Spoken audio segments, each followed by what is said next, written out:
Well, what happened was it was a relatively short training session. We'd had the warm-up, we'd had a little bit of passing work, and we're just about to go into a game situation which had only just begun when he felt his hamstring, and immediately he needed to stop the training because he's an experienced player, and he obviously realised that something wasn't right. I can't tell you the extent. That will have to wait until the doctors at Everton do their analysis, if you like, or their research into the injury. But it did mean, obviously, that he was out of the question for tomorrow, and so Kieran Gibbs is the one who's going to come in, because unfortunately we've given our squad at 11 o'clock, as we're duty bound to do, to UEFA, and because there were 3 left backs, I left him out of the 23 because we had 24 players at the time.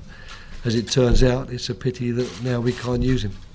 An entirely logical decision, as you say, but you've been unlucky there in falling foul of the regulations. What do you make of that ruling that's come in this time? We haven't fallen foul of the regulations. I mean, I can't pretend that I think it's a great idea that you have to name 23 players almost 36 hours before the game, because, you know, training injuries do occur and people do get injured or fall sick, and I would like to think that if you're allowed to have 23 players in your squad, that you should at least have that right a little bit longer than 36 hours before the game. But having said that, I did know about the rule.